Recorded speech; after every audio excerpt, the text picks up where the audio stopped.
Hola, hola, hola.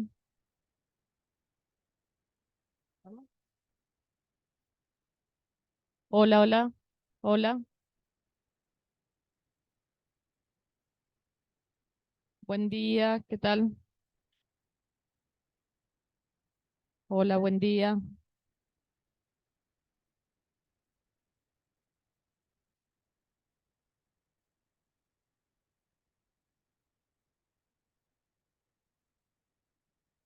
Hola, hola. Hola, buen día. Comenzamos.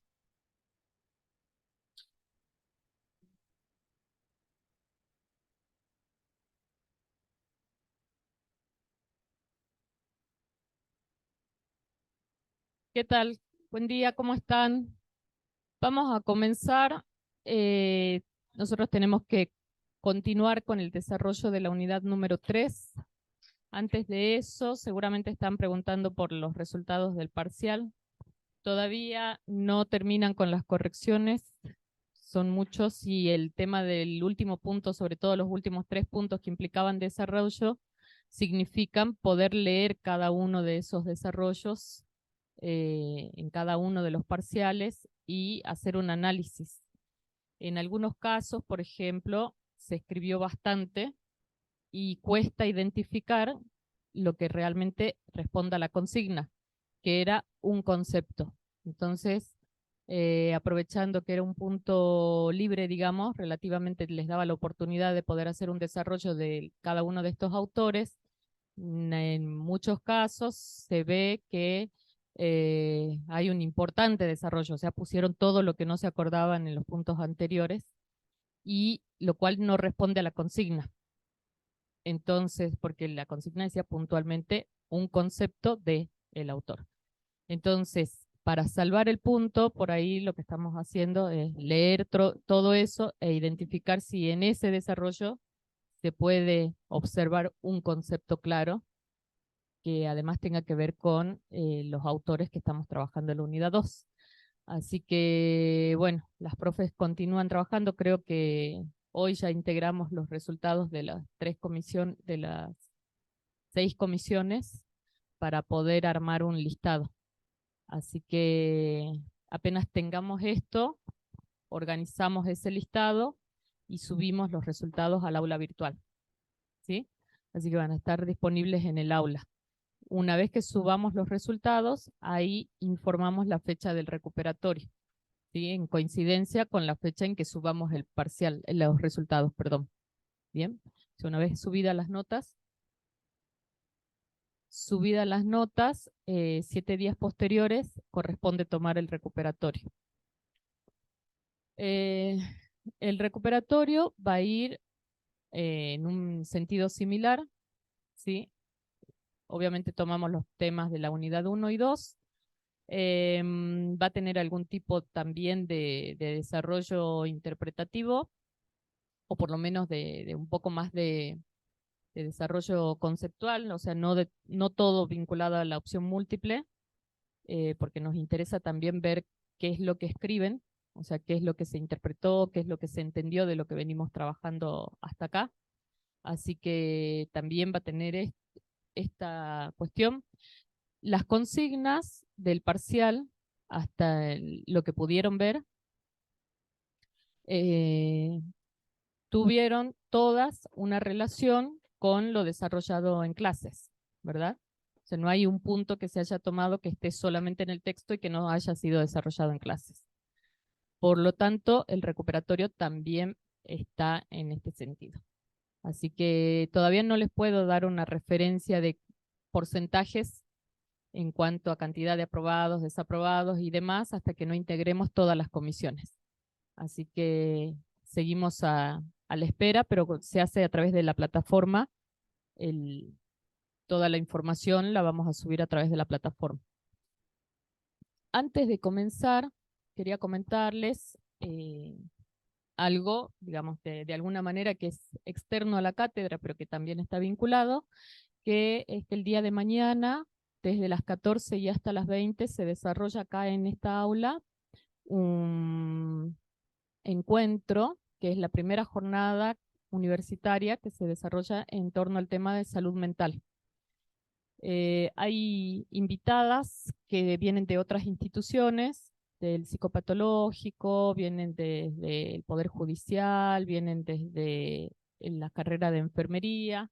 Esto está organizado por una cátedra de acá de la carrera de enfermería y también nosotras como cátedra, Sociología del Derecho, participamos en esta organización junto a otras dos más.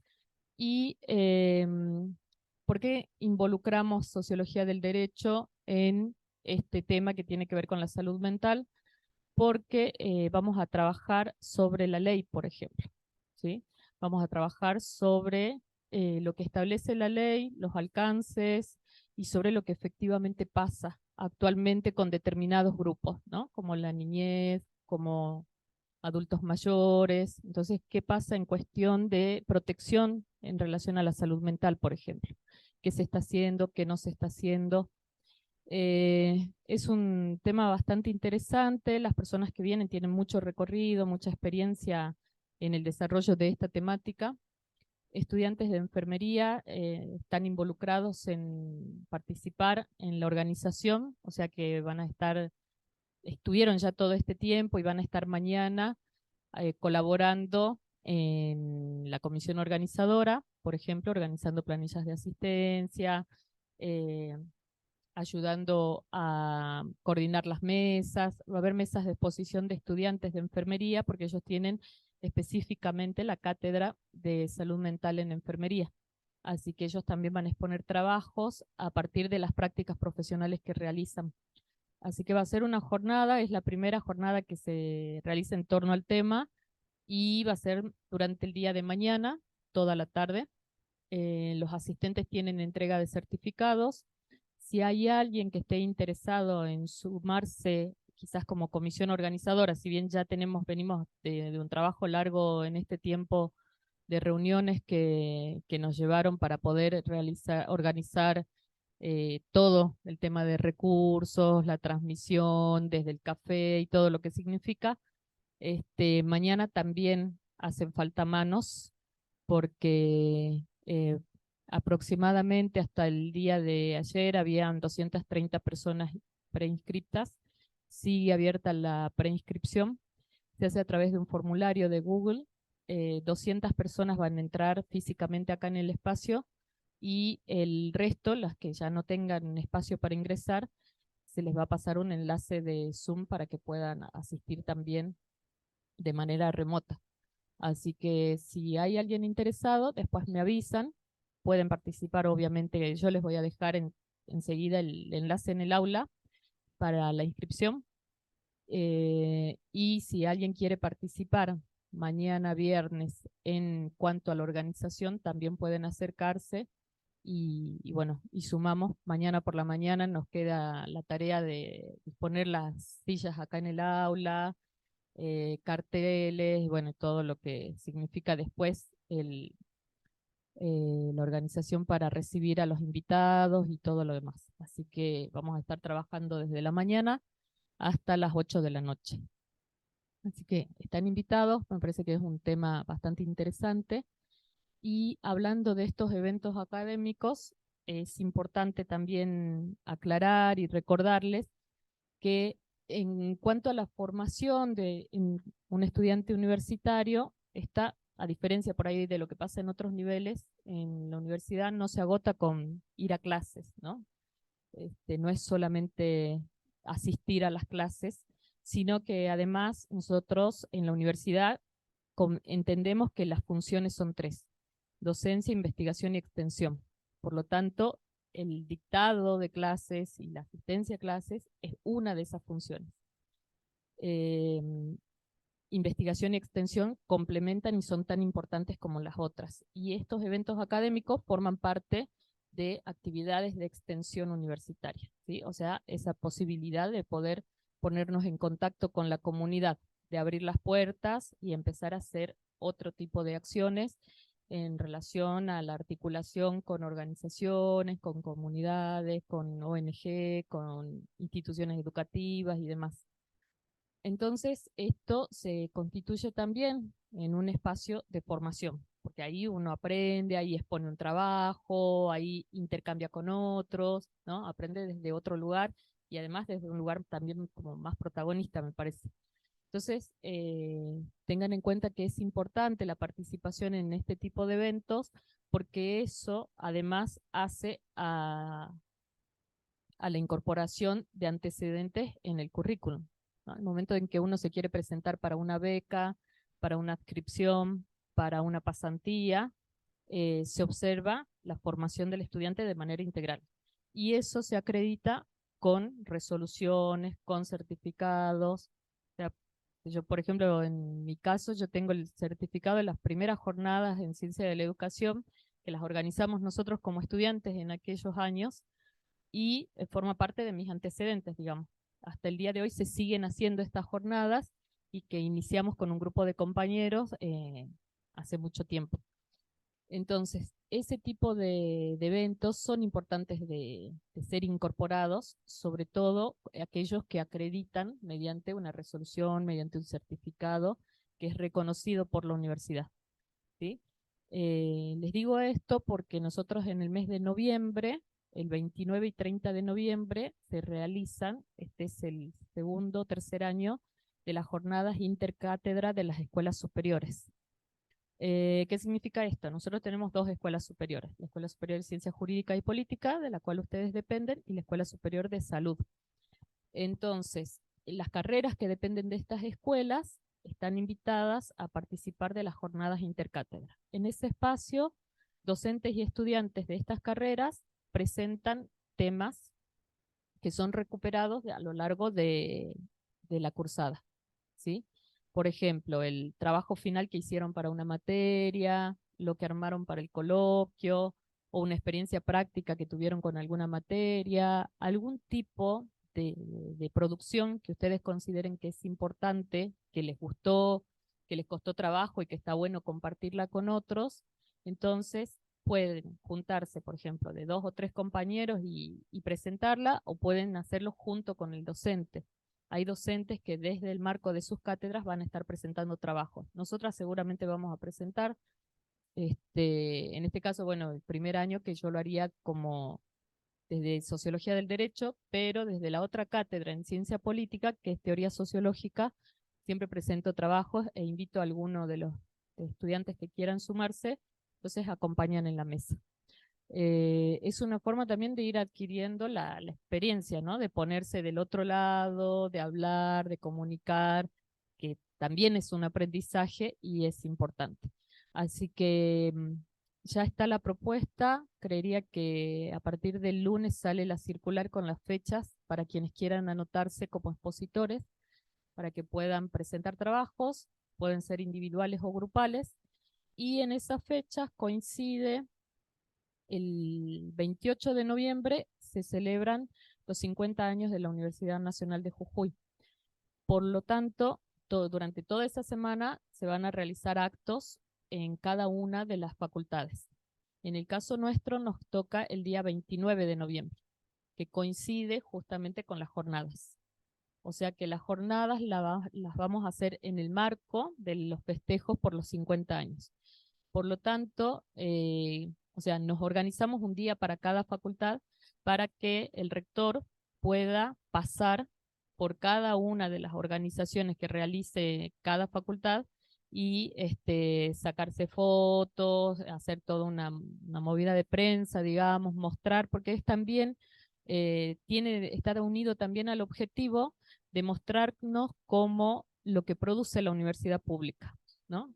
Qué es lo que hacemos al interior de la universidad, como una forma de salir afuera, de salir a la comunidad, de mostrar lo que hacemos. A veces hay mucha producción importante dentro de las carreras de las universidades que solamente son valoradas al interior, o sea, por sus docentes y estudiantes, ¿no? Se hacen, por ejemplo, en enfermería, el año pasado en las jornadas, ellos presentaron las maquetas que trabajan para morfofisiología.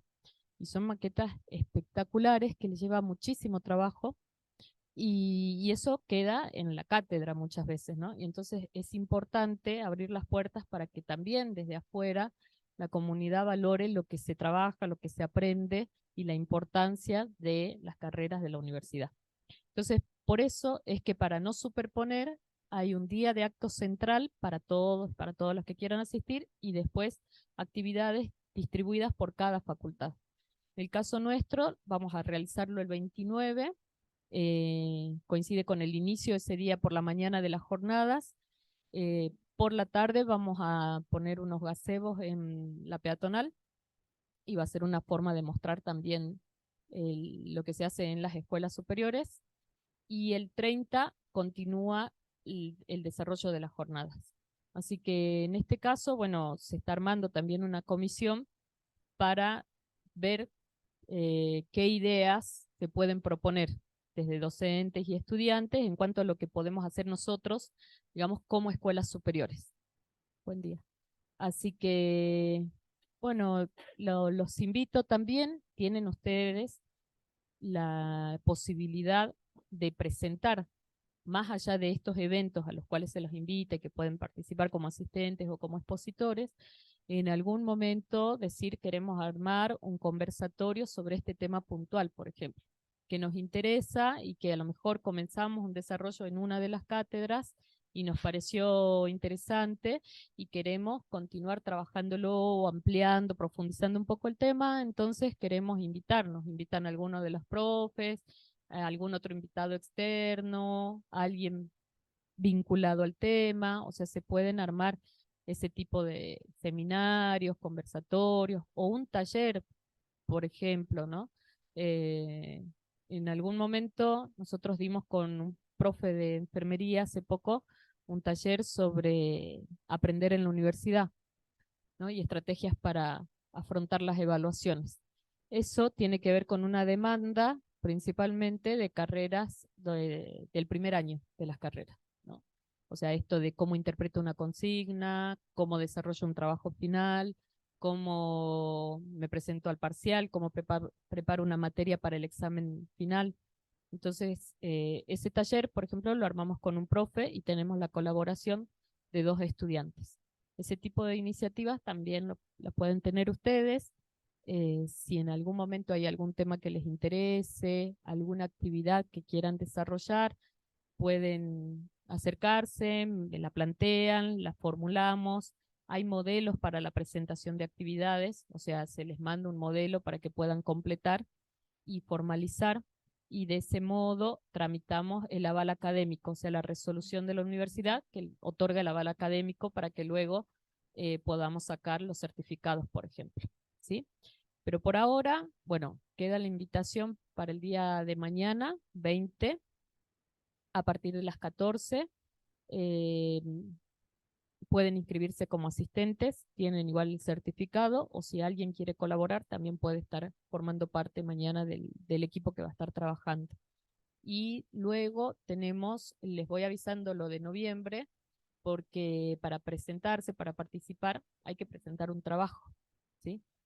Es algo sencillo, es un resumen que no va a ser más de 3 páginas de un trabajo sobre un tema que quieran exponer, y lo pueden hacer de modo grupal.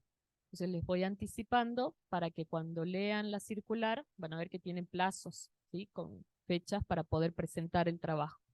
Es un buen espacio para animarse, ¿no? A veces cuesta estar de este lado, desenvolverse, a veces los nervios nos juegan en contra, pero es un buen espacio para empezar, digamos, por algún lado hay que empezar. Quizás no todos tienen la experiencia de haberlo hecho, entonces este es el espacio indicado, porque a lo mejor lo hacen en grupo, y si en el momento alguien se puso nervioso, bueno, las otras 2 personas salvan el momento, pero ya tienen el certificado y ya se pusieron, ya se sentaron de este lado, que es un gran paso, ¿sí? O si no, si quieren que los acompañe con algún trabajo, me dicen y nos sentamos juntos, entonces es como un poco más relajado también. Además es el espacio que tenemos entre nosotros, es de las escuelas, ¿no? Son estudiantes de estas 3 carreras. Entonces es el momento donde yo puedo como equivocarme con más soltura, puedo ponerme nerviosa, o sea, no pasa nada, ¿sí? Así que para que vayan pensando en la idea. ¿Bien? ¿Alguna pregunta hasta acá sobre esto? ¿O está todo bien? Bueno, queda entonces la invitación, y mañana los esperamos a quienes puedan participar. A partir de las 14 horas iniciamos. Bueno, vamos a comenzar la unidad 3. No, perdón, vamos a continuar con la unidad 3. Vimos un poco acerca de globalización, ¿sí?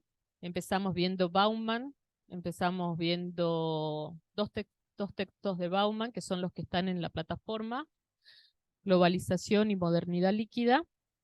También tienen el texto de Kessler, ¿sí? Gabriel Kessler, sociólogo argentino, Controversias sobre la desigualdad.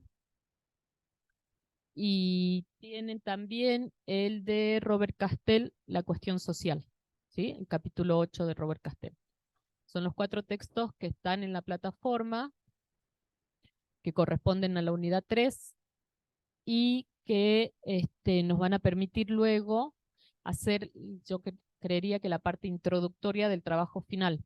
Por eso es importante que sea comprendida la unidad número 3, porque nos va a servir de fundamento para comenzar con el desarrollo del trabajo final, ¿sí?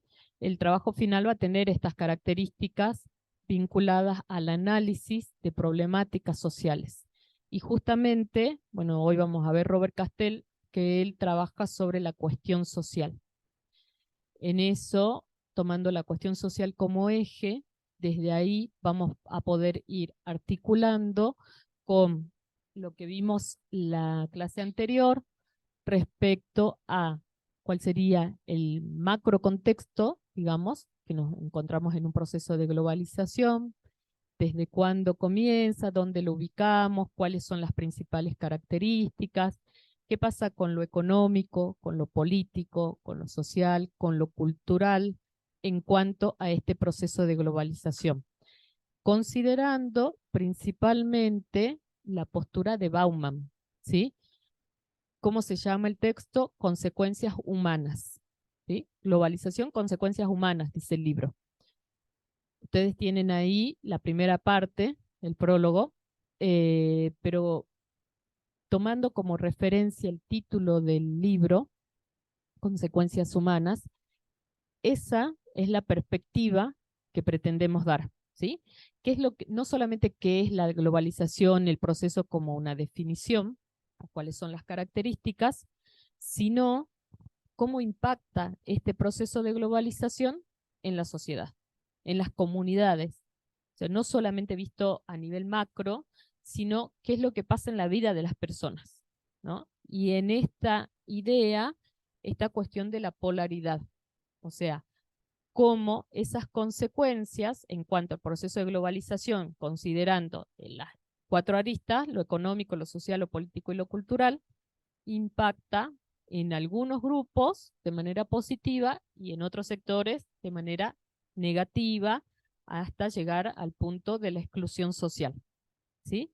Entonces, si tomamos, por ejemplo, las cuestiones económicas, observamos o conversábamos la clase anterior acerca de cómo desde lo económico el proceso de globalización facilita, por ejemplo, ¿no?, el crecimiento de determinados tipos de empresas, de franquicias, ¿no?, de aquellas empresas que tienen la posibilidad, por ejemplo, de expandirse mundialmente, ¿no?, de asentarse en todos los territorios, de acrecentar sus ganancias a partir de la flexibilización que posibilita justamente este proceso de globalización, ¿no? Esto de que yo puedo tomar empleados por un corto tiempo, después le doy discontinuidad al proceso y no hay problema. Entonces, si esto no me genera las ganancias esperadas, cierro acá y otorgo la franquicia en otro lugar, ¿no? O no vendo en este lugar, o se hace una prueba piloto por determinado tiempo, una cierta cantidad de años, y cuando las consecuencias o cuando las ganancias no son las esperadas, puedo levantar, ¿no?, e irme. Esta característica de nómades que están atados a aquellos grupos que tienen la posibilidad de movilidad, ¿no? Como dice Bauman, si en algún momento lo económico fue el criterio para determinar las clases sociales, en este momento la estructuración de las clases se da más bien por la movilidad o no que tienen los grupos sociales. O sea, aquellos que están atados al territorio, que no pueden en sentido objetivo y también en sentido virtual, que no pueden moverse, son quienes van a sufrir mucho más las consecuencias negativas, ¿sí? O sea, aquel que se queda sin trabajo y no tiene otras posibilidades, se queda en su comunidad, no tiene posibilidades de trasladarse a otro lugar en búsqueda de mejoras o si esa empresa dejó de funcionar en este lugar y se fue a otro, la persona queda atada al espacio, no así la empresa, ¿no? Entonces esta característica de nómades y sedentarios es lo que Bauman señala como la diferencia en el proceso estratificador. En algún momento fue el dinero, en este caso la movilidad social. Desde ahí podemos ver cómo Bauman va señalando ese impacto, ¿no? en clave de polaridad de lo positivo y lo negativo, en cuanto a la educación, en cuanto a la cultura, en cuanto a los límites geográficos, por ejemplo, qué pasa con los límites geográficos que alguna vez conocimos, ¿no? y cómo se reconfigura la noción de espacio y tiempo, ¿no? Aquello que en algún momento nos pareció lejano, no solamente lejano por el espacio físico, digamos, sino por cómo simbólicamente nosotros construimos la idea de lo que es lejano. O sea, aquello que es desconocido se nos hace como más extraño, ¿no? Por lo tanto, más lejano. Aquello que yo no conozco, sobre lo cual no tengo referencia, ni una foto, ni un video, ni un comentario de alguien, ni nada, me parece totalmente extraño, ¿no? Y por lo tanto, se hace más lejano. Cuando yo tengo conocimiento de ese espacio, aunque no haya ido, pero yo puedo ver videos, puedo ver fotos, puedo chatear con alguien que vive ahí, puedo hacer preguntas, puedo entrar a un blog y leer, puedo tener algún tipo de acercamiento a través del conocimiento, así sea virtual, ese espacio ya no es extraño. Por lo tanto, hay una noción de cercanía, ¿sí? Entonces, por eso es que Bauman dice que simbólicamente la cuestión de la noción de espacio y tiempo también se modifica, también se reconfigura en este proceso de globalización, ¿sí? Pero siempre es importante ir analizando en estos términos, ¿no? De las consecuencias humanas y de los polos opuestos, de la polaridad. O sea, cómo para determinados sectores esto les va a traer mejor calidad de vida, mayores posibilidades de ascenso social, de progreso, de comunicación y demás. Y en otros casos, esas mismas condiciones van a originar mayor pobreza, mayor exclusión, mayor marginalidad, ¿sí? Porque al no tener posibilidades de conocimiento, por ejemplo, en cuanto al manejo de la tecnología, que es una de las características principales que están vinculadas al proceso de globalización, hay determinados sectores que van a quedar cada vez más excluidos, ¿sí? Porque están quedando de algún modo fuera del sistema. Entonces, en esta línea, Bauman habla también sobre la modernidad líquida, ¿no? Esta idea de cómo la modernidad y llamado de lo líquido, o sea, esa característica de lo líquido, de lo fluido, de lo dinámico, de lo cambiante, como aquello que se nos va de las manos, ¿no? Si imaginamos, por ejemplo, el cauce de un río, esta metáfora que él utiliza acerca de la modernidad líquida grafica bastante bien lo que nos pasa actualmente como sociedad, ¿no? Perdimos o nos corrimos de esa idea de la estructura fija, de lo rígido, de lo estable, de aquello que se concebía a largo plazo, por ejemplo, ¿no? En cuanto a los estudios, en cuanto a las relaciones, en cuanto al trabajo, ¿no? Dijimos la clase anterior que probablemente en otros tiempos, unas décadas atrás, una persona podía acceder a una fábrica o a un determinado campo laboral y jubilarse en ese mismo lugar. Hoy nosotros no tenemos, es poco probable, digamos, que nos pase esto. Entonces, la idea de la liquidez, Bauman la toma para interpretar cada una de las aristas en ese proceso de globalización, ¿sí? Entonces, ¿qué pasa con la liquidez, por ejemplo, en cuanto a la interacción social? ¿Cómo son las relaciones sociales? ¿Cómo son atravesadas por este proceso, ¿no? Donde el contexto económico ayuda para que se exacerbe el individualismo, ¿no? Cómo ese individualismo genera nuevos males sociales, digamos, ¿no? Estos problemas de estrés, de depresión, esta nueva cuestión social, como diría Castells, está vinculada a esas características. O sea, ¿qué pasa con el modo de funcionamiento de una sociedad donde los engranajes están armados para que la persona se mueva en determinadas órbitas, decíamos en la unidad 1, ¿no? La persona se mueve en un determinado grupo que tiene que ver con el trabajo, con el estudio, con el grupo familiar, con un grupo de amigos, y esa experiencia se va encauzando a partir de cómo hace el recorrido, digamos, por esos grupos, ¿no?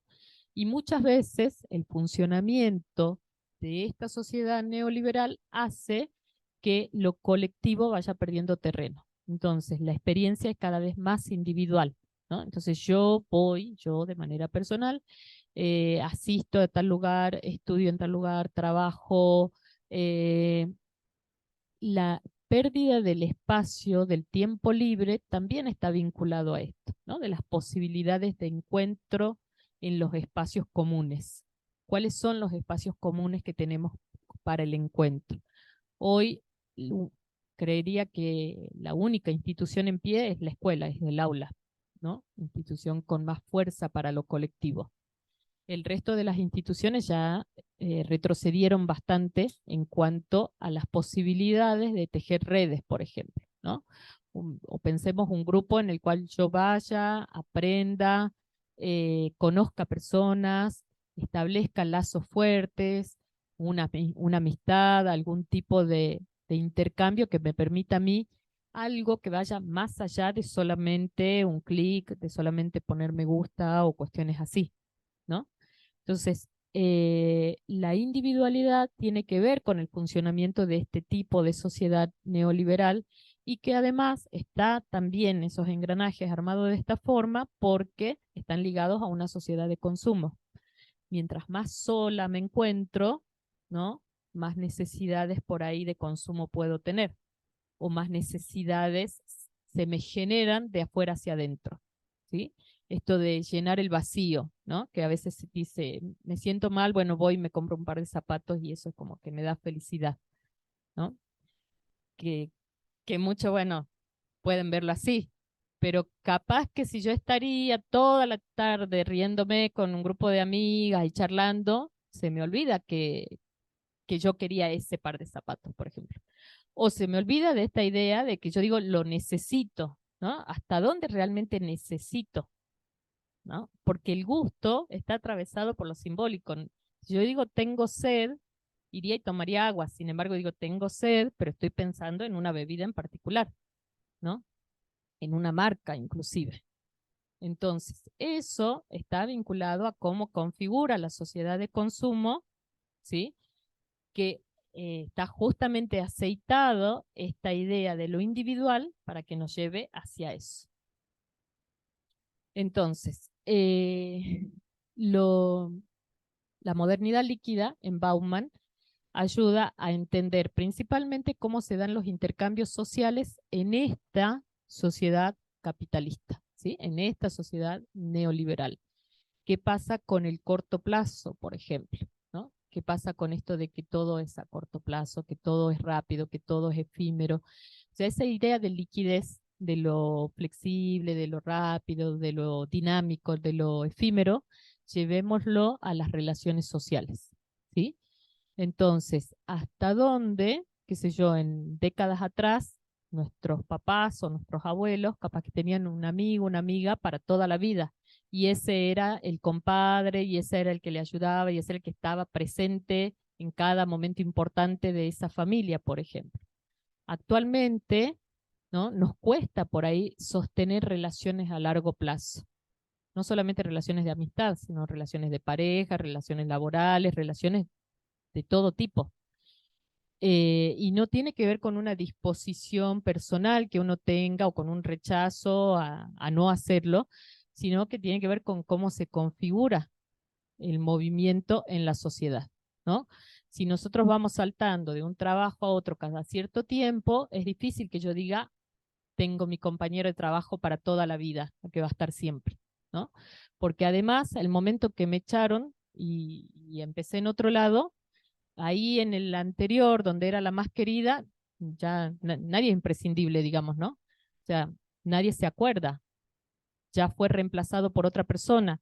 Esto en la idea de la flexibilización laboral es muy claro, ¿no? Esto de que nadie es imprescindible, todos somos reemplazables y si no te gusta, hay una fila atrás esperando para entrar, ¿no? Entonces, si esta es la lógica, yo si me voy, no importa demasiado, digamos. O sea, si me muero, no importa demasiado.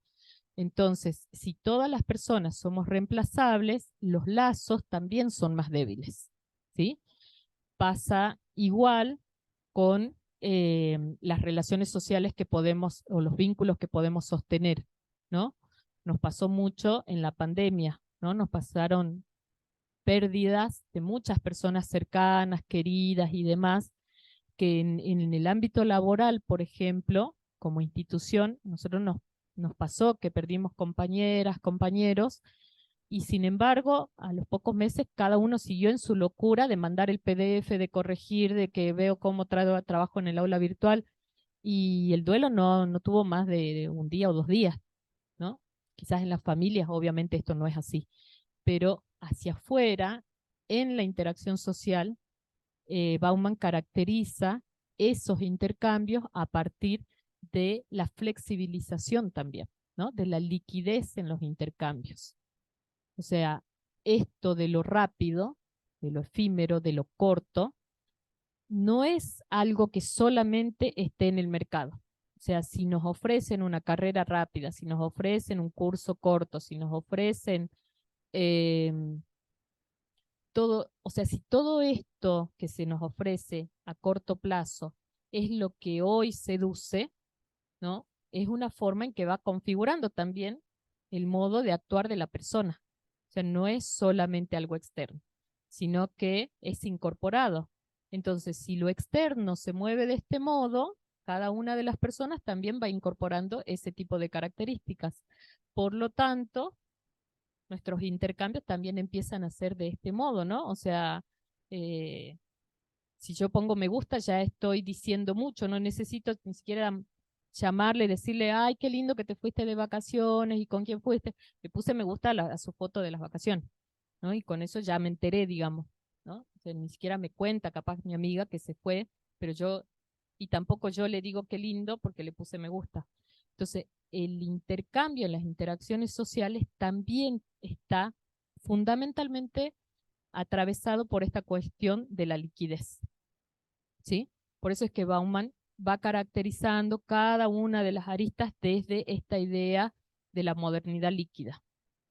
Es interesante poder analizarlo para luego, bueno, relacionar con el tema de la globalización. O sea, la globalización sería el contexto más amplio, desde lo económico, social, político y cultural, ¿no? Y en ese proceso, cómo las relaciones sociales son impactadas, o sea, las consecuencias humanas de la globalización, cómo las podemos relacionar, cómo las podemos articular con la modernidad líquida, ¿sí? La idea de liquidez. Es importante poder relacionar ambos textos. Desde ahí, nosotros vimos también Kessler, ¿sí? Este análisis que hace Kessler sobre la desigualdad. En cuanto las controversias a las cuales él se refiere, las controversias de la desigualdad, tienen que ver con cómo hoy los grupos sociales, o sea, no hablamos de la sociedad, ¿no? Hoy es difícil decir la sociedad o la pobreza, ¿no? Porque si decimos la sociedad jujeña, por ejemplo. A ver, caracterice la sociedad jujeña. ¿Qué características se les ocurre? Si alguien nos pregunta, no sé, alguien del sur nos dice, a ver, ¿cuáles son las características de la sociedad jujeña? ¿Qué diríamos? ¿Cómo? Cerros. Bueno, tradicional, dicen. Fiesteros. ¿Qué más? Hospitalarios. ¿Qué más? Bueno, pensemos que estas características que dijimos, cada uno fue pensando en un determinado grupo, ¿no? Fiesteros, capaz que yo estoy pensando en el carnaval en la quebrada, ¿no? Y quizás no toda la sociedad jujeña tiene la misma característica, ¿no? Hospitalarios, capaz que no todos tenemos esa característica. Hay comunidades en las cuales uno quiere ingresar y es imposible porque ni siquiera nos saludan. Entonces, los autores dicen que hoy es imposible casi hablar de totalidades, ¿no? Yo no puedo decir la sociedad, porque sería difícil caracterizar la sociedad, sino hablo más bien de grupos sociales, ¿no? De grupo, porque los jóvenes no se van a sentir identificados con lo que nosotros mayores de 40 decimos, nada que ver. O sea, si le decimos estas son nuestras características, seguramente un chico de 15 no va a mirar medio raro y va a decir, no, no es así. Entonces, tiene que ver con grupos sociales, ¿sí? Lo mismo, cuando Kessler habla acerca de la desigualdad, él empieza a encaminar esa investigación porque dice que no podemos hablar de la pobreza, por ejemplo, ¿no? Que durante muchos años, sobre todo en los 90, hubo investigaciones de la CEPAL, de UNICEF, de organismos internacionales acerca de la pobreza. Entonces, se dice la pobreza como un todo, ¿no? Entonces, cuando nos ponemos a desmenuzar, a pensar en eso, ¿de qué estamos hablando cuando hablamos de la pobreza? ¿De quiénes hablamos? O sea, ¿hasta dónde podemos abstraer y decir la pobreza? Cuando estamos hablando de grupos sociales que son víctimas, ¿no? Que tienen derechos vulneralizados, que, no sé, cómo pega, por ejemplo, en la niñez, cómo pega en las mujeres y en mujeres de determinada edad, qué pasa con hombres más jóvenes, qué pasa con adultos mayores. O sea, hay un montón de cuestiones que podríamos hablar acerca de la pobreza. Por lo tanto, él dice que no podemos caracterizar, sino que tendríamos que hablar más bien de características, o sea, condicionantes, contextos que llevan a que determinados grupos sociales se encuentren en condiciones de desigualdad, ¿sí? Entonces, partimos de esa premisa, de que no todos tenemos el mismo punto de partida. Entonces, cuando llegamos a determinado lugar, o sea, aquel que egresa de una carrera, por ejemplo, dos personas que egresan de una misma carrera, ¿tienen el mismo capital cultural y tienen las mismas posibilidades al día siguiente de obtener un trabajo? No, porque los puntos de partida son diferentes, porque el recorrido que pudieron hacer a partir de ese punto de partida es diferente, ¿no? No es lo mismo quien ingresa a una carrera universitaria, viene de una familia donde los padres ya tienen títulos de nivel superior, donde tiene una biblioteca en su casa, donde tiene wifi, condiciones mínimas para poder estudiar, y aquella persona que de entrada, o sea, le cuesta un montón desde el momento en que va a presentarse al primer parcial y no entiende la consigna, porque las únicas posibilidades de aprendizaje que tuvo fueron en el sistema formal, y un sistema formal que está bastante golpeado, ¿no? Entonces, un sistema formal donde en la secundaria hay muchos baches, digamos, ¿no? Entonces, no es lo mismo las charlas en una mesa al mediodía que en la otra, ¿no? Las posibilidades de continuar aprendiendo, digamos, las posibilidades de aprender a partir de un viaje, las posibilidades de aprender porque tengo un tío que es médico y entonces conversamos sobre estos temas, ¿no?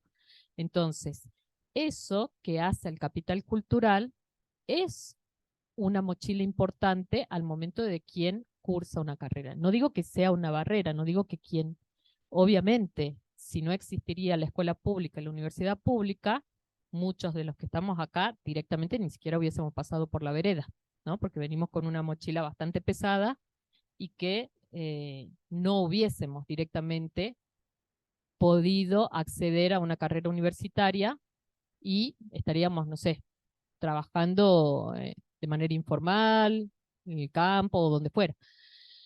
Entonces, las condiciones de partida y las condiciones en el recorrido no son iguales. Por lo tanto, son condicionantes. Decía Alberto Silioni una vez cuando vino a Jujuy, que los condicionantes externos, lo económico, lo político, en educación no debe ser tomado como determinante, pero sí como condicionante. O sea, no es que me determina, porque con esto, si no decimos, bueno, a mí me cuesta un montón, tengo que trabajar en contraturno al que estudio, tengo que cuidar a mis hermanos o tengo que cuidar a mis hijos, tengo un montón de trabajo, tengo un montón de cosas. No, no puedo. O sea, según mis condiciones, yo no puedo estudiar, me quedo en mi casa. No, no son determinantes, dice Silioni, pero sí condicionantes. ¿Que condicionan? Sí. No es lo mismo quien se dedica solamente a estudiar y ocupa su tiempo solamente a esto, que quien lo hace, además siendo mamá, papá, trabajador y todo lo demás, ¿no? No es lo mismo. Sí condiciona, pero no determina. Si, o sea, si no fuera así, hay muchos profesionales que no estaríamos hoy acá, digamos, ¿no? Entonces, el que mencioné recién, Alberto Silioni fue ministro de Educación de la Nación en algún momento y lo invitamos a Jujuy hace unos años. Bueno, juntos estuvimos dictando un taller sobre evaluación y aprendizaje y él tuvo la buena predisposición de venir a trabajar con nosotros. Búsquenlo, tiene videos, tiene conferencias interesantes. No sé en qué sigue trabajando hoy en el Ministerio de Educación, no sé la verdad en qué área. Entonces, cuando hablamos de esto, ¿no? De las consecuencias humanas y de la modernidad líquida, lo relacionamos también con Kessler, ¿sí? Porque Kessler dice, hay condiciones que originan la desigualdad en determinados grupos sociales. Son condicionantes externos. En este caso, él toma, no son los únicos, pero él toma para el análisis educación, salud y vivienda, ¿no? La persona que no tiene un lugar seguro, un lugar a donde llegar después de haber estudiado, por ejemplo, no es lo mismo que quien llega después de estudiar a una casa donde por lo menos puede dormir abrigado, por ejemplo, porque no se le llueve el techo, ¿sí? O sea, las condiciones no son las mismas. El espacio seguro en la configuración de la niñez es sumamente importante, ¿no? En lo que va a significar luego el desarrollo de esa persona. Y en los casos en los que actualmente grandes grupos sociales no tienen un espacio seguro, o sea, hablando de la vivienda, ¿no?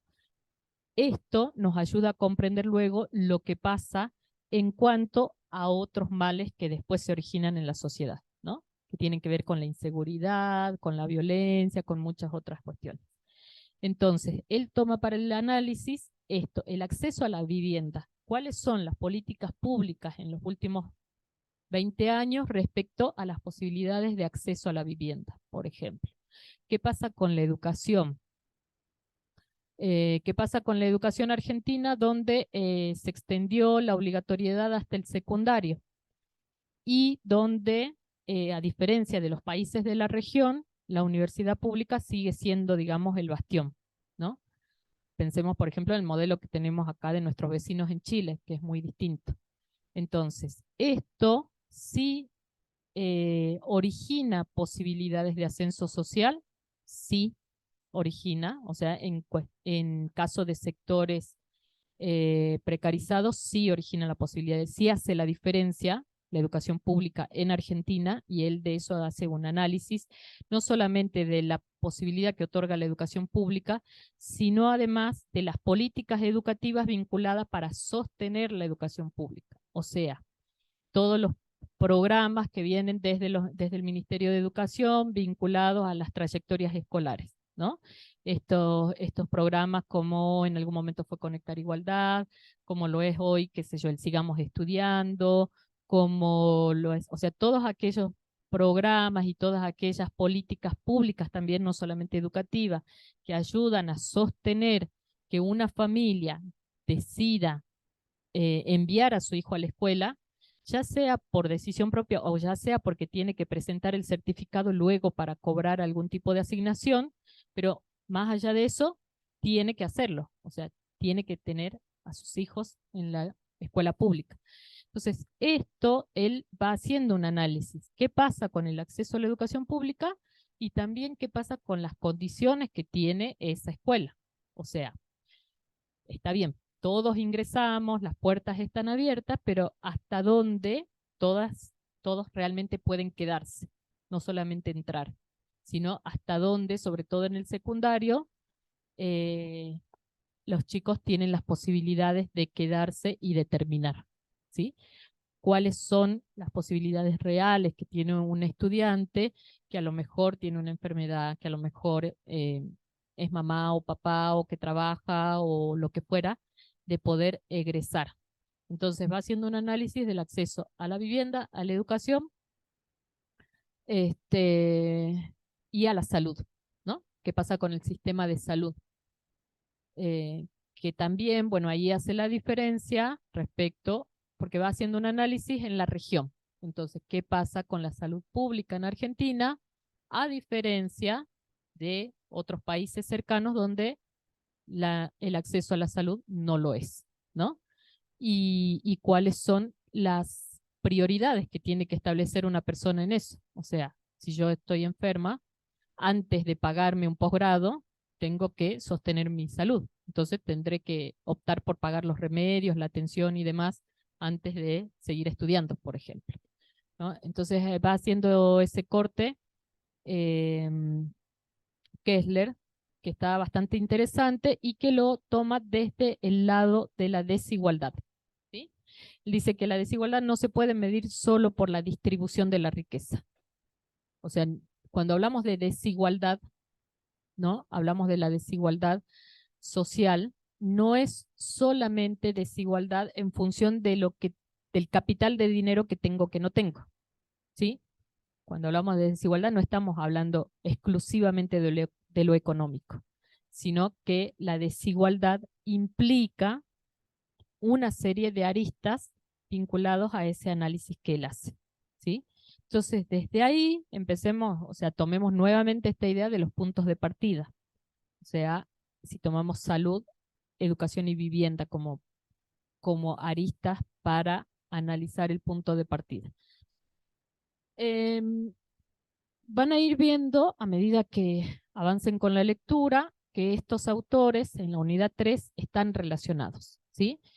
La forma de tomarlos sería globalización primero, modernidad líquida, puede ser Kessler luego, puede ser Castell también. Castell nos habla acerca de la cuestión social. ¿Y qué es lo que dice Robert Castell cuando habla acerca de la cuestión social?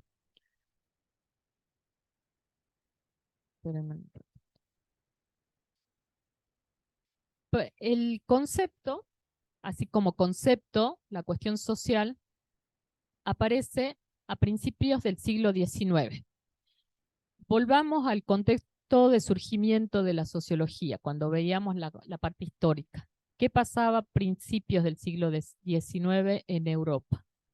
¿Qué hubo como hechos históricos? Revolución industrial, ¿sí?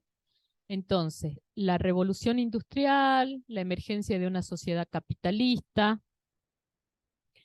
Para él, en ese contexto, para Castel, la cuestión social tiene que ver con esos desajustes que originó la sociedad industrial, ¿no? Como consecuencia, como una consecuencia quizás no deseada del capitalismo y del proceso de urbanización. Recuerden que se modifica el modelo de producción, ¿no? Entonces, al modificarse el modelo de producción, al convertirse en este modelo de producción capitalista, donde dijimos que la imagen urbana se modifica porque existen migraciones, ¿no? Del campo a las ciudades, a los centros, en búsqueda laboral. Entonces empieza a notarse ese escenario como una característica de masividad, ¿no? Empiezan a aparecer, digamos, en el escenario nuevos grupos sociales que en otros momentos estuvieron más relegados, quizás en el campo, por ejemplo. Entonces, la imagen de la urbanización se modifica, ¿sí? Empieza a haber grupos que se tienen que asentar en determinados lugares y eso significa también precarización, o sea, lugares donde no hay agua potable, donde no hay algunas características a las cuales estamos acostumbrados cuando hablamos de lo urbano, por ejemplo, ¿no? Entonces, estos grupos sociales eh, cambian ese escenario. Por lo tanto, él dice que una de las consecuencias no deseadas de la modernidad, ¿no? Del capitalismo, tiene que ver con esto. ¿Qué pasa con la industrialización, con la búsqueda de fuente laboral, con el desplazamiento de determinados grupos? Y ahí aparece un conjunto de problemas que antes no sucedían. Un conjunto de problemas que está ahora irrumpiendo el escenario social y que son nuevos. Entonces, él dice que no son solamente problemas sociales, sino que habla de la cuestión social. Habla de la cuestión social como ese conjunto de problemas que afectan a las clases trabajadoras. Él dice, cuando hablamos de problemas sociales, es lo mismo que decía hace rato de la sociedad, como un todo, ¿sí? Hablamos de problemas sociales y hablamos de algo generalizado. Cuando hablamos de la cuestión social, para entender la cuestión social, yo tengo que entender la sociedad capitalista, las consecuencias de esa sociedad capitalista y la emergencia de nuevos sectores. Por ejemplo, el proletariado, ¿sí? Grupo de trabajadores. Entonces, la cuestión social está vinculada a estos grupos. No es sinónimo, no es que yo digo problemas sociales o cuestión social, no es sinónimo, ¿sí? Son categorías diferentes y Castel las explica bastante bien cuando define la cuestión social. ¿Cuáles son las consecuencias cuando hablamos de estas formas en que se va modificando la imagen de la sociedad? Por un lado, vemos, o sea, cuando recién decíamos acerca del proceso de industrialización y la sociedad capitalista, la concentración del ingreso, ¿sí? Como una de las consecuencias. Concentración del ingreso, o sea, grupos terratenientes, dueños de los medios de producción, diría Marx, o sea, dueños de la tierra y de las herramientas, de las maquinarias, que tienen la posibilidad en esta sociedad capitalista de concentrar los ingresos. Otra característica está relacionada a la profundización de las desigualdades en términos a la distribución del ingreso y la exclusión. O sea, se hace cada vez más amplia o más marcada la brecha que existe entre los que más tienen y los que menos tienen. ¿Sí?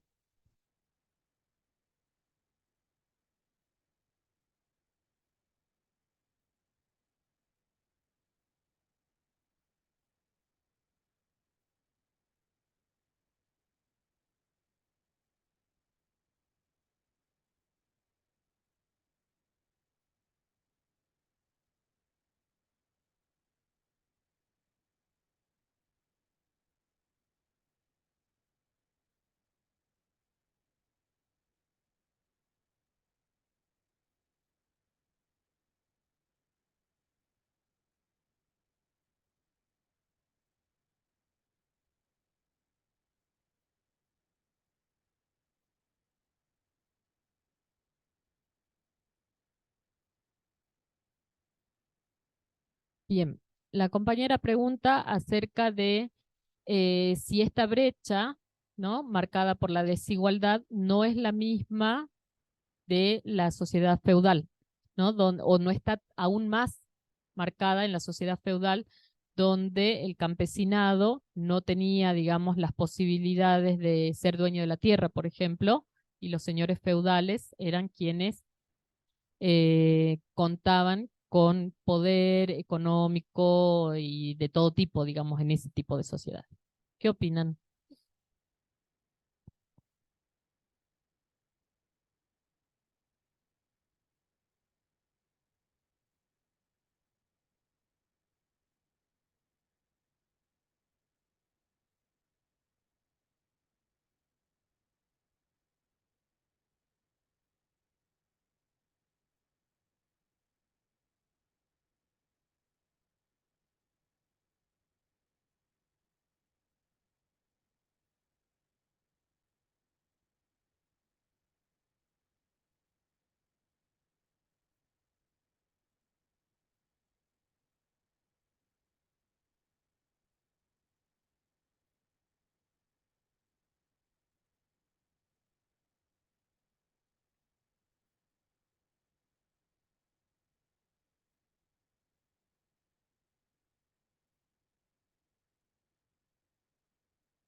Bien, bien.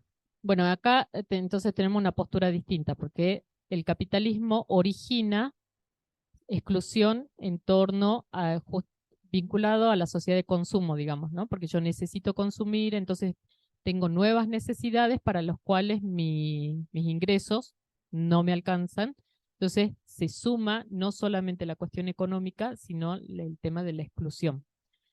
Respecto a esto, también pensemos cómo en la sociedad feudal existían, por ejemplo, los gremios, no en el sentido de hoy, ¿no?, sino los gremios de artesanos y aprendices, existían los oficios en los pequeños grupos, en las familias, en las comunidades, la producción a pequeña escala, hacía que más allá de lo económico solamente, hubiera un valor agregado vinculado al conocimiento, o sea, grupos de personas reconocidas en torno al oficio que tienen, en torno al conocimiento que tienen para poder desarrollar ese oficio. Algo que se pierde en la sociedad capitalista, porque la persona pasa a ser el engranaje, digamos, en un modelo de producción mucho más amplio, donde no necesita de ese tipo de conocimiento más integral para, por ejemplo, producir, dijimos en algún momento, un par de zapatos, ¿no? Sino que solamente vende su fuerza de trabajo, ¿sí? Ahí es donde se modifica también la concepción del trabajo, ¿sí? En esto Marx es bastante claro cuando él analiza el concepto de trabajo. Para Marx, el trabajo es una actividad eminentemente humana, ¿no? Nos diferencia del resto de las especies, nos permite transmitir nuestras capacidades, nuestras habilidades, poner en juego nuestra creatividad, ponernos en relación con la naturaleza para transformarla y para producir algo mejor, ¿no? Esta es la idea de trabajo de Marx. esta idea que estaba también vinculada al oficio, ¿no? El oficio de alguien que es zapatero y que se enorgullece de serlo y que hace una colaboración a su comunidad con el trabajo que realiza, ¿no? En la sociedad capitalista, esa idea de trabajo se desdibuja, ¿no? Pasa a ser solamente el medio de subsistencia. No es el fin en sí mismo el trabajo, sino es el medio para. Es el medio que yo tengo para obtener un salario y sobrevivir y pagar las cuentas. Entonces, la idea de trabajo también se modifica. Desde ahí es que esta idea de la brecha en la sociedad capitalista se agranda no solamente desde lo económico, sino desde la pertenencia, por ejemplo, que va generando una persona a un determinado grupo social, a un determinado grupo de oficios, de producciones y demás, que en la sociedad capitalista, cuando analizamos el tema de la enajenación, por ejemplo, esta distancia, esta extrañez que a mí me produce el trabajo, ¿no? Como algo no propio, como algo no mío, como algo que además me genera rechazo porque es el espacio donde me siento explotado, donde me siento cansado, donde me siento no valorado, no reconocido, porque solamente, no sé, reparto los cajones de Coca-Cola, no soy parte de la empresa, no me siento en la mesa a discutir sobre las condiciones laborales, por ejemplo, ¿no? Entonces, la distancia, la brecha que existe, se profundiza, pero no solamente desde el punto de vista económico, sino en otras aristas también. O sea, sí, en la sociedad feudal existían esas condiciones claras en cuanto a la diferencia entre los grupos, ¿no? Entre el señor feudal y el campesinado. Sin embargo, en la sociedad capitalista, además de las distancias entre los grupos, entre las clases, existen además otro tipo de aristas que están vinculadas digamos, a fortalecer o a profundizar esa distancia. Cuando habla Castells acerca de estas consecuencias y la profundización de las desigualdades, él lo hace en términos de la distribución del ingreso y de la exclusión.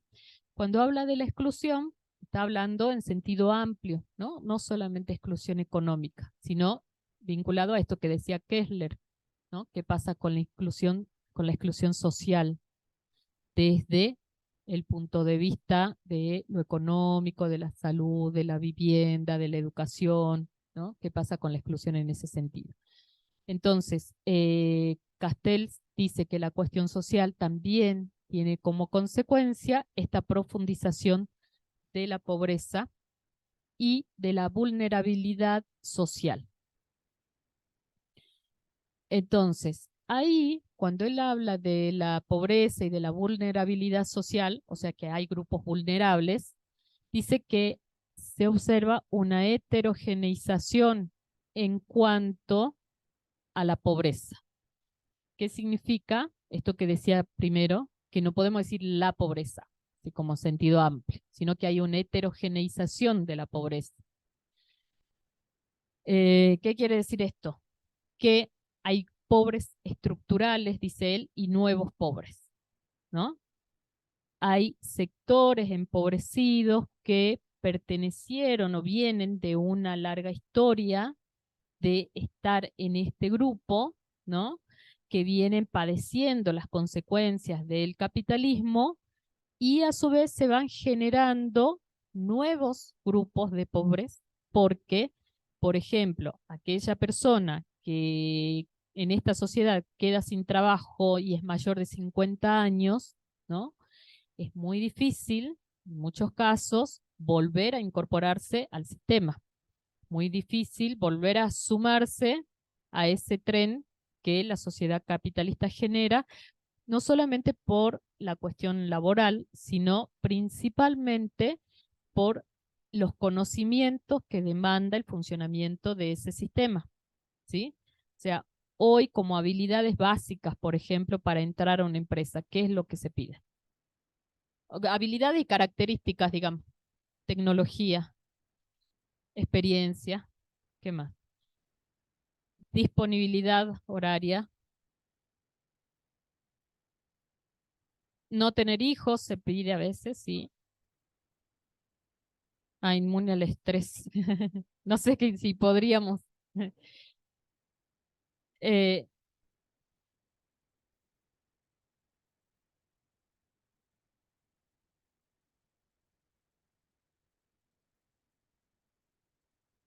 Y que todos podemos llegar a lo mismo por la meritocracia y un montón de cosas, somos todos iguales ante la ley, somos todos iguales para el capitalismo y que esa no es la realidad.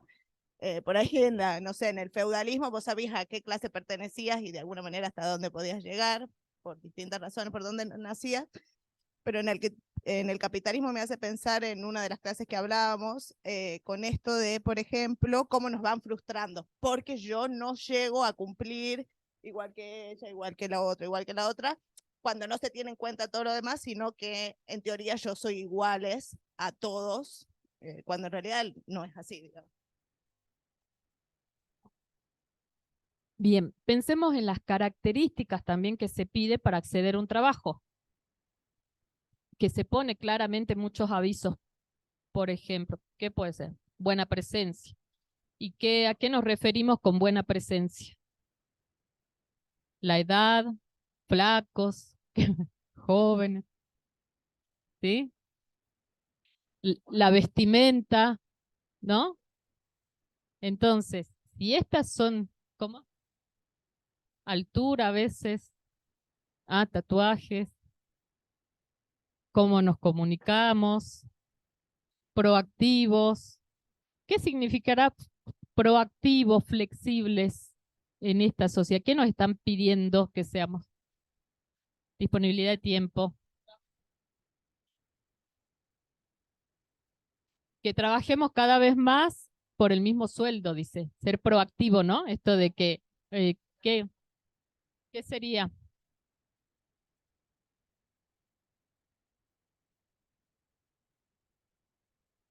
Claro, generar ideas propias, ¿no? Iniciativa, digamos, tener iniciativa en relación a esa organización sin que nos lo estén pidiendo, ¿no? Estar preparados para múltiples tareas. Bien, entonces pensemos qué pasa con una...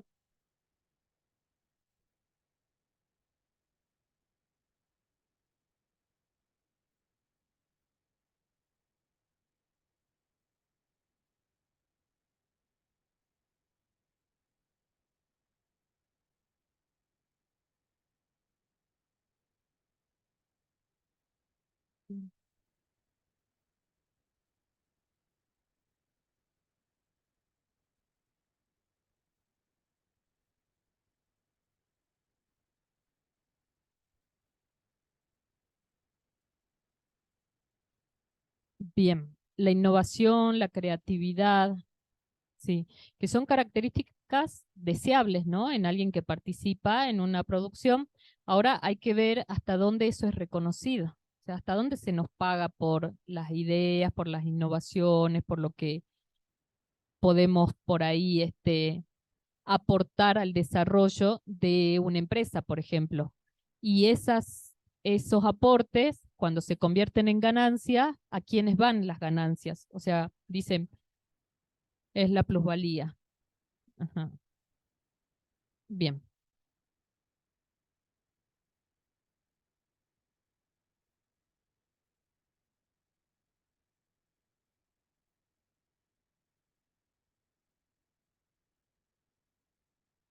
sí.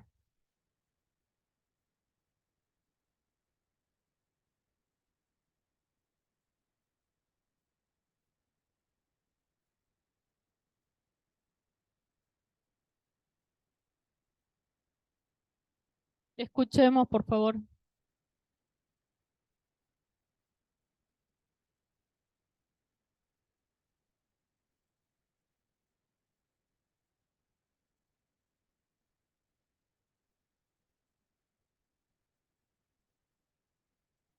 Sí, también cuáles son las características, o sea, cuáles son las condiciones para el desarrollo de un microemprendimiento, ¿no? O sea, ¿qué pasa con un microemprendimiento que tiene que competir con grandes marcas, por ejemplo, ¿no?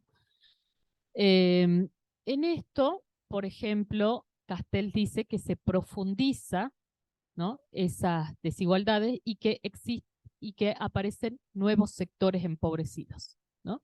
A la pobreza estructural, que ya la comprendemos porque sabemos de dónde vienen, dónde se ubica, cuáles son las características, o ese concepto de grupos empobrecidos que ya conocemos y que tienen determinadas características, se suman nuevos sectores. Por eso es que él habla de la heterogeneidad en cuanto a la pobreza, ¿sí?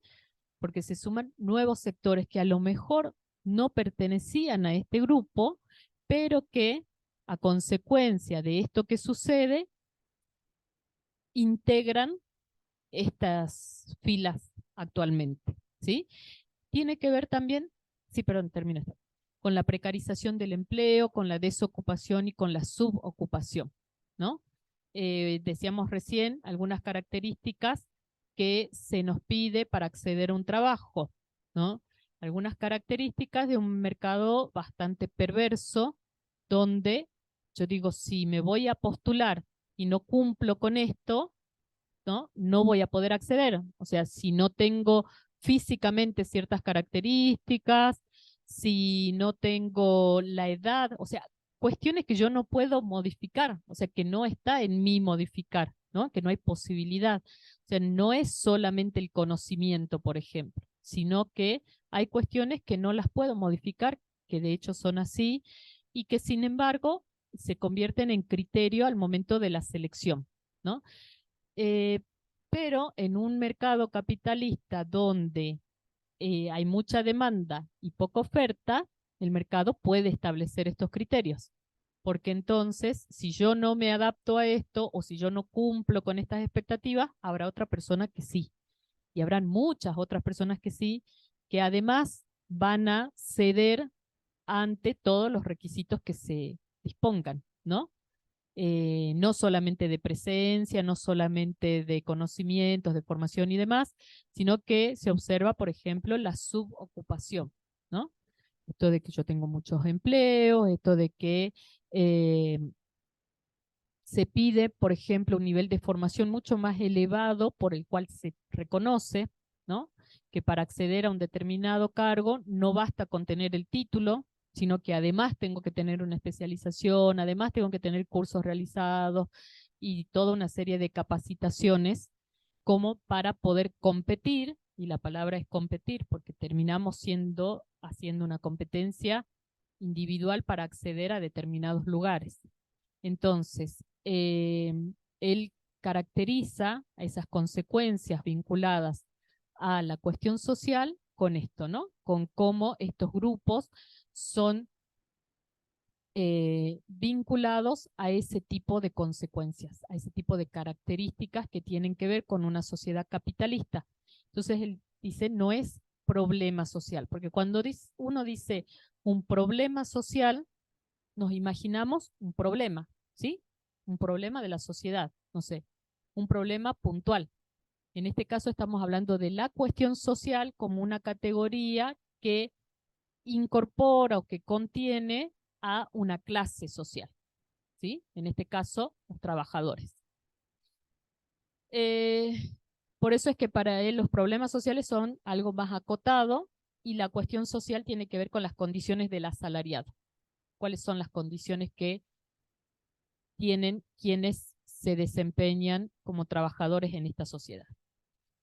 En esta idea de lo económico, uno de los conceptos que desarrolla en algún momento Castells es el de desafiliación. Desafiliación, ¿a qué, si desarmamos la palabra, ¿a qué podemos relacionarla? ¿Qué sería lo filial, por ejemplo? De familia, de vínculo. Bien, los lazos filiales, ¿verdad? Entonces, él dice que en esta sociedad capitalista, una de las características es la desafiliación. O sea, esta cuestión de que yo no me siento parte, ¿no? No me siento parte de la empresa que trabajo, no me siento parte de este grupo, no me siento muchas veces parte de la sociedad, hasta hay jóvenes que quizás no se sienten parte de la familia en la que les toca estar, ¿no? Entonces, desde ahí es difícil generar vínculos estables, lazos sociales profundos. Esto que decíamos hace rato, que tiene que ver justamente con esta modernidad líquida, ¿no? Es una exclusión, en realidad. No es que uno se autoexcluye, sino que el sistema no se excluye. Pero la desafiliación es la consecuencia de la exclusión. O sea, yo estoy desafiliado. ¿Qué pasa cuando yo digo estoy desafiliado de un partido político? Estoy afuera, ¿no? Entonces, desafiliación en el sentido de lo filial, ¿sí? De los vínculos fuertes. Castells dice que las consecuencias de esta sociedad capitalista tiene que ver con esa desafiliación.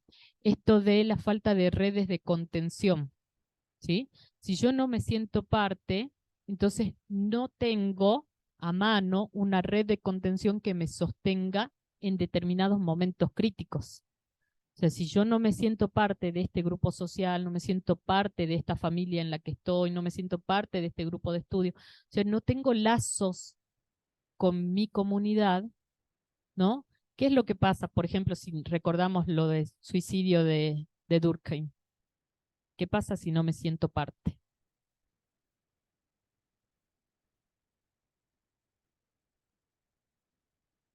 Sí, a ver, pensemos en Durkheim. ¿Qué pasa con la desafiliación si lo pensaríamos desde Durkheim? ¿Qué tipo de suicidio? Y de integración y de regulación. ¿Mm? Integración baja, dicen por acá. Bien. Egoísta. Pero hay acá a ese tipo de característica, ¿no? De la que habla Durkheim, del suicidio egoísta que está puesto en la persona que no se siente parte.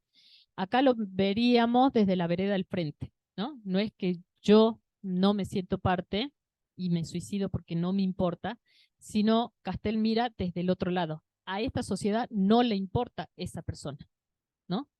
A esta sociedad no le importa, esta sociedad no mira a esa persona. Esta sociedad, como dijimos en la clase pasada, aquellos grupos de personas que tienen ciertas características que no condicen con la sociedad actual, ¿no? Son barridas bajo la alfombra, ¿no? No se las ve en la urbanidad, por ejemplo, ¿no? Deben ser corridas de la imagen. Entonces, la desafiliación pasa por tener en cuenta la cuestión social, o sea, cómo la sociedad excluye a la persona, ¿sí? Sería la mirada del otro lado de Durkheim. Entonces, en esta idea acerca de lo que él va relatando como consecuencias sobre la cuestión social, que tiene que ver con la concentración del ingreso, que tiene que ver con la brecha entre la exclusión, los nuevos sectores empobrecidos, la precarización del empleo. Entonces él dice, ante la cuestión social comienza a aparecer el Estado social. O sea, la necesidad de un Estado presente para, de algún modo, garantizar igualdad de condiciones, ¿sí? Entonces, cuando habla Castells acerca del Estado social, ¿qué es lo que nos dice? El rol del Estado tiene que ver con regular el progreso. ¿Por qué? Porque en algún momento esta idea de crisis, ¿no? En la sociedad dejó de lado la idea de progreso, ¿no? Hace décadas una persona tenía claramente la idea de ascenso social a través de la educación, por ejemplo, ¿no? Decía, si yo estudio, ya puedo como pautar mi vida de aquí en adelante. Me esfuerzo, estudio, me recibo, trabajo, me compro la casa, me compro un auto, tengo mi familia y es como que una historia así lineal y feliz, ¿no? La idea de crisis económica actualmente nos corre de esa posibilidad de progreso. Hoy, desgraciadamente, no nos garantiza el título, el ascenso social. Claro, ¿cómo me muestro? ¿No? O sea, hoy pasa mucho